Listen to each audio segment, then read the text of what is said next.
Je suis présentement à la Vallée de la Framboise avec la copropriétaire Chantal Paradis. Merci beaucoup d'avoir accepté C'est à vous. notre invitation.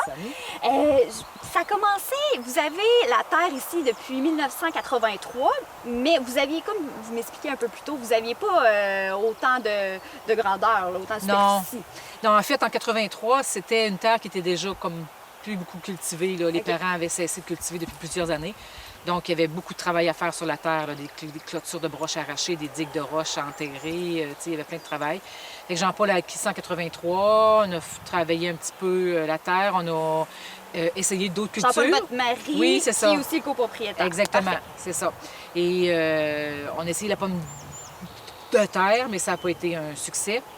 Donc, c'est comme ça qu'on a commencé tranquillement. Hein? Puis là, ben, l'opportunité s'est ouverte de planter la framboise. Mais au début, vous aviez ici ou... Toute la terre au complet, mais c'était des champs, là, je veux dire. C'était à vous. C'est ça, oui. Mais vous avez commencé avec une petite partie, puis tranquillement, ça grandit. En 94, vous avez commencé, c'est là que vous avez commencé à faire le... Oui, c'est ça. Dans le fond, entre ça, c'est comme je te disais, c'est les essais qu'on a fait. Mais en 94, on a vraiment planté 1500 plants de framboises. Et là, ça a commencé comme ça. C'est là que l'entreprise a commencé. Oui, exactement. C'est là que l'entreprise est née. Oui, tout à fait. OK. Puis là, en 2003, vous avez commencé à vendre de l'alcool avec qu'est-ce que vous faisiez pousser? Oui, bien, tu sais, l'autocueillette répondait bien. Mais, tu sais, dans le temps, les gens, tu sais, c'était vraiment le territoire de la MRC de la Matapédia qui était notre clientèle. Puis comme on n'est pas tant de monde que ça, pour vivre d'autocueillette, ça prend quand même... Oui. Fait que, mais tu sais, maintenant, aujourd'hui, c'est plus vraiment vrai parce qu'aujourd'hui, on peut faire 100 km à tous les jours, puis il n'y a pas de problème. Mais c'est ça, dans ce temps-là, c'était ça. Donc, on se disait, bien, OK, si on veut vivre de cette entreprise-là un jour, qu'est-ce qu'on peut faire d'autre que l'autocueillette? Donc là, c'est là qu'on s'est tourné vers la transformation des petits fruits, principalement les alcools. Puis là, vous me dites que ça marche très bien, même que vous pourriez encore agrandir. Ben oui, parce que, bon, il y a la clientèle, tu sais, locale, bon, aux alentours qui vient. On a un site Internet avec une boutique en ligne aussi, fait que ça aussi, les gens achètent par là. On a des points de distribution pour la transformation. Mais c'est ça, fait que, tu sais, puis même dans les fruits congelés, il y a de la place, là. Mais c'est parce que vous faites aussi on peut faire de l'autocueillette. Oui. On peut acheter des produits. Là, vous avez depuis quelques étés une slotch qu'on va goûter tantôt. Oui, c'est ça. Puis on est aussi économisé depuis 2017.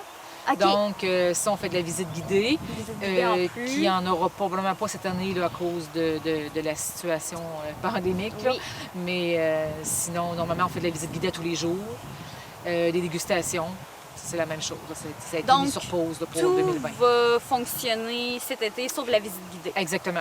OK. Puis même qu'on parlait tantôt, c'est super le fun. Vous avez à l'automne, on peut aller chercher notre citrouille ici. Là. Oui, bien c'est ça. Dans le fond, il y a la cueillette de la citrouille. Mais depuis, je pense que c'est notre 7e ou 8e année, on fait l'événement qui est la fête de la citrouille. Donc, c'est une fête municipale.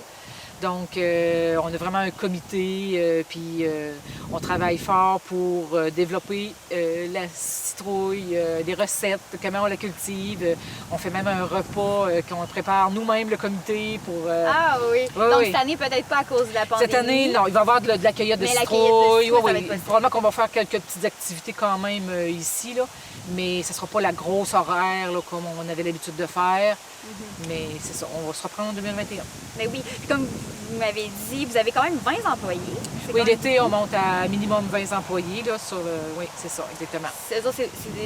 Pour eux autres, c'est comme des travailleurs saisonniers. Oui, c'est ça. La majorité sont ici, mettons, de début juillet aller jusqu'à mi-septembre environ. Et sinon, ben, on a nos employés assez permanents. Là, Puis comment, juste rapidement, comment ça s'est vécu un peu le COVID-19? Vous avez sûrement eu peur de ne pas ouvrir cet été, aussi vos employés qui sont saisonniers. Puis on a entendu beaucoup parler avec la PCU et tout. Oui, c'est ça. Oui, puis il y a ça, puis il y avait notre grande part, c'était l'autocueillette. Parce que là, déjà, on se demandait si on allait avoir assez de monde pour cueillir nos fruits, même si j'ai eu beaucoup de non cette année comparativement à d'habitude. L'incitatif là, du 100 $ agricole que le gouvernement a mis en place, ça a quand même, je pense, motivé certaines personnes. OK. Mais même à ça, tu sais, puis là, on se disait, s'il faut qu'en plus, on ne puisse pas faire d'autocueillette, on n'aura jamais assez de cueilleurs pour tout ramasser, parce que c'est sûr que nous, on a une récolteuse à framboises, donc on n'aurait pas laissé tomber la framboise à terre. Non. Sauf que les gens qui viennent ici cueillir la framboise, ils auraient quand même voulu de la framboise. Donc, il aurait fallu cueillir pour eux. Donc là, c'est là qu'on n'aurait pas été capable. Au niveau logistique, c'est ça aurait été quelque chose.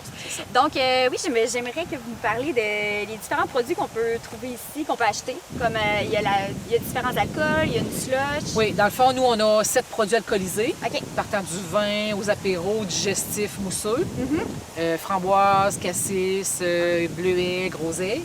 On a tout ce qui est en pot, tartinade, beurre, gelée.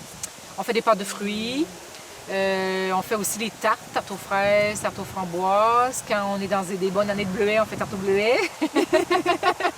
Cette année, on a démarré une nouveauté, c'est nos tartes aux fraises fraîches. Et oui, c'est ça, puis ça va quand même bien. Puis si ça continue, je pense qu'on va peut-être faire aussi tartes aux framboises fraîches. Fait que c'est ça. Puis sinon, on a de la slush là, qui est notre vendeur, notre gros vendeur l'été. Oui, je pense que c'est comme de la Saint-Jean à septembre. Bien, cette année, on l'a démarré plus tôt. Plus tôt? Oui, parce qu'on voyait l'engouement pour le marché local. On s'est dit, bien, garde, on va être là. On va prendre l'avance. Exactement, c'est ça. Donc, puis la température était en plus là, fait que ça a vraiment bien été. Slush, tarte muffin, on a démarré ça beaucoup plus tôt que d'habitude. Donc vous, ça n'a pas du tout vous pénaliser vu que la COVID-19, vous avez comme eu un bon... vous étiez dans les temps. Oui, exactement. Tu sais, dans le fond, le moment où ça s'est arrêté, nous, on est déjà dans une période très tranquille. Très tranquille. Donc, on est dans notre période de transformation, d'embouteillage, donc ça n'a rien changé à ce niveau-là. Puis quand les réouvertures se sont mis à se faire... Au même moment, vous exactement. Nous, c'était dans nos temps normalement. Donc, on a réouvert, mais là, les gens, il y avait avare de produits régionaux, là. Mais là, mais c'est en plein ça. Dans le fond, les gens achètent beaucoup local en plus ces temps-ci, puis ça a recommencé au même moment que exactement. Puis ça fait longtemps qu'on promouvoit ça par notre participation à des marchés publics, des salons. Ben oui, on vous connaît. Donc, on est juste content de ça, que les gens répondent, puis que ça... Pour venir, juste pour décrire la slush, il y a 3 sortes, hein, je pense, fraises, framboises... Fraises, framboises, cassis. OK. Quand on a du bleuet, on en fait aussi. Mais c'est ça, pour cette année, il n'y aura pas de bleuet, donc fraises, framboises, cassis. Puis éventuellement, on va en faire une avec camerise. Oh, fait que là, on peut venir ici comme un marché de molle, finalement, une banquise. On peut oui, venir exactement. Ici, venir chercher tout à fait. sa slush. Oui. OK, parfait. Puis aussi, je pense qu'il y a le kir qu'on aimerait parler. Oui, c'est ça. Bien, dans le fond, nous, on a instauré en 2007 environ le kir matapédien. Okay. C'est que dans le fond, normalement, c'est un kir tout court. Donc, le kir tout court, c'est fait avec du vin blanc puis une crème de cassis qu'on a aussi. Et comme nous, le principal fruit ici, c'est la framboise. Donc, on voulait faire un kir où il y aurait de la framboise dedans. Donc, on prend notre brochu, qui est notre liqueur de framboise et cassis, mais dominance framboise.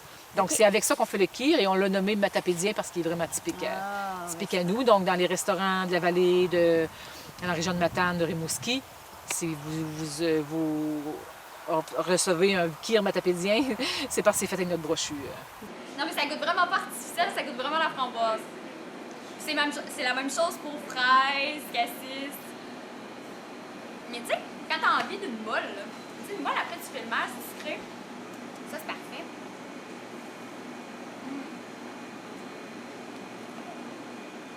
Bon, et merci beaucoup, Chantal Paradis. Je vous invite à venir visiter la vallée de la Framboise et à goûter aux différents produits.